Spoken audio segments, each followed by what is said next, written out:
Hello friends, welcome to Jothi Blooms. இன்னைக்கு வீடியோவில் என்ன பார்க்க போகிறோம் அப்படின்னா, இந்த கற்றாழை எப்படி வளர்க்கலாம், அதோட மருத்துவ குறிப்புகள், அப்புறம் வாஸ்துப்படி என்னெல்லாம் குறிப்புகள் இருக்கு, இது கட்டாயம் நம்ம தோட்டத்தில் இருக்க வேண்டிய ஒரு செடி அப்படிங்கிறதுக்கு உண்டான பாயிண்ட்ஸ் எல்லாமே இந்த வீடியோவில் பார்க்கலாம். இப்போ நான் இந்த சின்ன கவர்ல இந்த மாதிரி நிறைய கற்றாழை வளர்த்து வச்சிருக்கேன். அதை தவிர ஒரு பெரிய கவர்ல வச்ச கற்றாழை நிறைய பரவி எங்க தோட்டத்துல நிறையவே இருக்கு. இப்போ இந்த கற்றாழை செடியோட மருத்துவ குணங்கள் அப்படின்னு பார்த்தா, இது எல்லா விதமான இன்ஜுரிஸ்க்கும் உதவும். ஏதாவது அடிபட்டா இதோட ஜெல்ல தடவினாலே போதும், 2 நாள்ல குணமாயிடும்.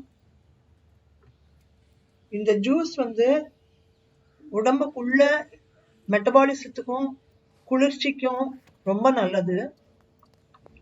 அதை தவிர நம்ம ஹெல்த் பெனிஃபிட்ஸ்க்கு அப்படின்னு பாத்தீங்கன்னா, கற்றாழை ஜெல் சரும நோய்கள், தேமல், சொறி சிறங்கு வராம நம்ம ஸ்கின்னை பளபளப்பா வச்சுக்க உதவும். அலோவேரா ஜூஸ் நமக்கு எனர்ஜியை கொடுக்கும், மெட்டபாலிசம் பூஸ்ட் பண்ணும். அதை தவிர மற்றவங்க கண் திருஷ்டிலேருந்தும் நம்மளை தடுக்கும். மற்றவங்க கண் திருஷ்டி படாம தடுக்கும். அது ஜூஸ் குடிச்சாவே போதும். அப்புறம் வீட்டு வாசல்லையும் நம்ம திருஷ்டி படாம இதை கட்டி வச்சுக்கலாம். ஒரு ரெட் ரிப்பன்ல இதை கட்டி வச்சா திருஷ்டி படாம இருக்கும் அப்படின்னு சொல்லுவாங்க. இப்ப கற்றாழை எப்படி வளர்க்கலாம் அப்படின்னா, அதுல பப்ஸ் அப்படின்னு சின்ன சின்ன கன்றுகள் வரும். அதுல இருந்து நீங்க ஒரு சின்ன தொட்டியில இல்ல பெரிய தொட்டிலேயே கூட வளர்த்தீங்கன்னா நிறைய செடிகள் பரவி வளரும். ஸோ இந்த மாதிரி ஒரு சின்ன க்ரோ பேக்ல ஃபர்ஸ்ட் நீங்க அந்த பப் எடுத்து பாருங்க, இந்த மாதிரி சின்ன சின்ன கன்றுகள் பக்கத்துல வருது இல்லையா, இது ஒண்ணு எடுத்து நட்டீங்கனாலே நிறைய பரவி வளரும். ஸோ இது இந்த சின்ன கவர்ல வச்சு வளர்த்துருக்கேன் பாருங்க. இந்த மாதிரி ஒரு 4-5 லீஃப் பெருசா வளர்ந்த அப்புறம் நீங்க ஒரு 12 இன்ச் பாட்லயோ 10 இன்ச் பாட்லயோ நீங்க வளர்த்துக்கலாம். இது வளர்க்கும் போது நீங்க கவனிக்க வேண்டிய விஷயங்கள் என்ன அப்படின்னா, சாதாரண பாட்டிங் மிக்ஸ் கார்டன் சாயில் போட்டு கொஞ்சம் மண்புழு உரமோ இல்ல மாட்டுச்சாண உரமோ கலந்து கொஞ்சம் மணலும் கலந்து வைக்கலாம். அப்போ உங்களுக்கு வேர் நல்லா ஊடுருவும்.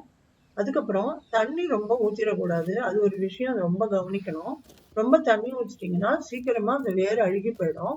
ஏன்னா இதோட இலைகள் உங்களுக்கு தெரியும், நிறைய சக்குலண்ட் லீவ்ஸ், இது நிறைய ஈரத்தன்மை கொண்டது, ஃப்ளெஷியா இருக்கும். அதனால அதுல பசுமையா எப்பவுமே இருக்கிறதுனால, ஈரத்தன்மையும் அந்த ஃப்ளஷும் இருக்கிறதுனால அந்த இலை வேர் சீக்கிரமா அழுகிடும். அதனால தண்ணியை ஊற்றக்கூடாது. 2 நாள் 3 நாளைக்கு ஒரு தடவை நீங்க தண்ணி ஊற்றினாலே போதும். மற்றபடி உரங்கள் மாசத்துக்கு ஒரு தடவை கொடுத்தாலே போதும். நல்ல வெயில்ல வைக்கலாம், ஒரு 6 மணி நேரம் வெயில் வர இடத்துல வைக்கலாம். அதுக்கப்புறம் கொஞ்சம் நிழலோ இல்லாட்டா இந்த டைரக்டா சூரிய ஒளி படாத இடமா இருந்ததுன்னா நல்லது. அப்ப இந்த இலைகள் உங்களுக்கு எப்பவுமே பசுமையாவே இருக்கும். ரொம்ப வெயில் பட்டா இலைகள் கொஞ்சம் ப்ரௌன் ஆயிடும், ஆனாலும் திரும்பவும் பசுமையான நிறத்துக்கு வந்துடும். ஸோ அதனால செடி பாதிப்பு எதுவும் இருக்காது செடிக்கு.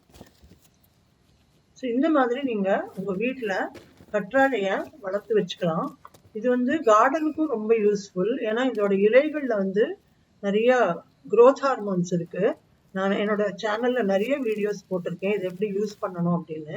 அதே மாதிரி பெஸ்டிசைடாவும் யூஸ் பண்ணலாம், பூச்சி விரட்டியாவும் இருக்கும். ஸோ இந்த இலைகள் எல்லா விதத்திலயும் நமக்கு கார்டன்ல யூஸ் ஆகும், உரமாவும் யூஸ் ஆகும், பெஸ்டிசைடாவும் யூஸ் ஆகும். ஸோ அதுக்குன்னே நம்ம வளர்த்துக்கலாம். அதை தவிர ஹெல்த் பெனிஃபிட்ஸ் நான் ஏற்கனவே சொன்ன மாதிரி சரும நோய்களுக்கு ரொம்ப நல்லது. சருமத்துல நோய்கள் வராம தடுக்கிறதுக்கு ஜெல்லை யூஸ் பண்ணிக்கலாம். அப்புறம் பாத்தீங்கன்னா, கற்றாழை ஏன் உங்க தோட்டத்துல கட்டாயம் வளர்க்கணும் அப்படிங்கிறதுக்கு இன்னும் சில குறிப்புகளை பார்க்கலாம். இந்த செடி மகாலட்சுமி கடாட்சம் கொடுக்கும், மகாலட்சுமிக்கு அசோசியேட்டட். ஸோ வீட்டுல நல்ல செல்வம் பெருகும், வளம் பெருகும் அப்படின்னு சொல்றாங்க. வாஸ்துப்படி பார்த்தாலும் இதை வந்து எல்லாருமே வீட்டுல வைக்கலாம். இதை வந்து பால்கனியில வச்சுக்கலாம், ஜன்னல் ஓரமா வைக்கலாம், இல்ல வீட்டுல என்ட்ரன்ஸ்ல வைக்கலாம். ஒன்லி திங் இதுல முள் இருக்கிறதுனால குழந்தைங்க இருக்கும்போது கொஞ்சம் கேர்ஃபுல்லா இருக்கணும்ன்றதுனால சில பேர் என்ட்ரன்ஸ்ல வைக்காது அப்படின்னு சொல்லுவாங்க. மற்றபடி இதுக்கு எந்த தீங்கும் கிடையாது. இது ஒரு பாசிட்டிவ் எனர்ஜி கொடுக்குற ஒரு செடி, ஒரு மேஜிக் செடி, அற்புதமான செடி.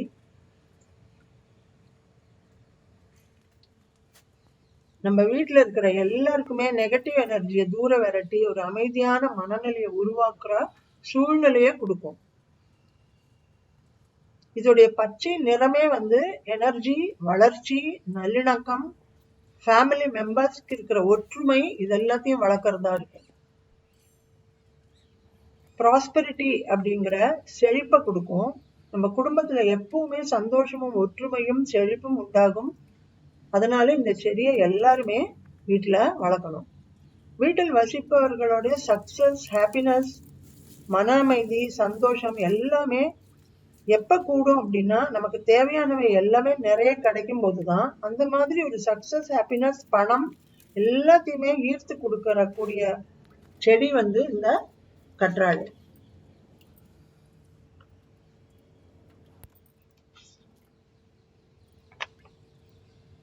அப்படிப்பட்ட இந்த செடியை வந்து கிழக்கு அல்லது மேற்கு திசையில வச்சு வளர்க்கணும். அப்போ மன அமைதி, உடல் ஆரோக்கியம், ஸ்பிரிச்சுவல் எனர்ஜி நம்ம வீட்டுக்கு கொண்டு வரும். தெற்கு திசையில வைக்க கூடாது. ஏன் அப்படின்னா கற்றாழை வந்து நீர், நிலம் என்கிற எனர்ஜியோட சம்பந்தப்பட்டது. அப்போ தெற்கு திசையில வச்சா வீட்டு வாஸ்துவுக்கு இம்பேலன்ஸ் கொண்டு வரும் அப்படின்னு நிபுணர்கள் சொல்றாங்க. எனவே கற்றாழை வந்து ஒரு மிராக்கிள் பிளான்ட். வீட்டிலையும் சரி, சுற்றுப்புறத்திலும் சரி உள்ள இருக்கிற காற்றை சுத்தப்படுத்தி, டாக்ஸின்ஸ் அதாவது விஷத்தன்மையை நீக்கி, பாசிட்டிவ் எனர்ஜியை ஃப்ரீயா தங்கு தடையின்றி கிடைக்கிறதுக்கு உதவும். இது வந்து ஒரு சிம்பிள் ஆஃப் ப்ரொடெக்ஷன் கூட சொல்றாங்க. ஏற்கனவே சொன்ன மாதிரி பால்கனி, வீட்டு என்ட்ரன்ஸ், ஜன்னல் பக்கம்லாம் வச்சு வளர்க்கலாம். வீட்டுக்கு வளமும் மன அமைதியும் சந்தோஷமும் கொடுக்கும். உங்க வீட்டை சுத்தி மாசுபடிந்திருந்த இதெல்லாம் இருந்ததுன்னா, காத்து இருந்ததுன்னா கூட அதை அப்சர்வ் பண்ணி ஒரு நல்ல தூய்மையான காற்று கொடுக்கும். இது ஒரு குட் லக் பிளான்ட். திருஷ்டிக்கும் இது வைக்கலாம். ஸோ இந்த கற்றாழையை எல்லாருமே வீட்டுல வளர்த்து எல்லா பயன்களையும் அடையணும் அப்படின்னு நான் கேட்டுக்கிறேன். இந்த வீடியோ இன்ட்ரெஸ்டிங்கா இருந்திருக்கும்னு நினைக்கிறேன். யூஸ்ஃபுல்லா இருந்திருந்தா எல்லாருக்கும் சப்ஸ்கிரைப் பண்ணுங்க, ஷேர் பண்ணுங்க, லைக் பண்ணுங்க. தேங்க்யூ.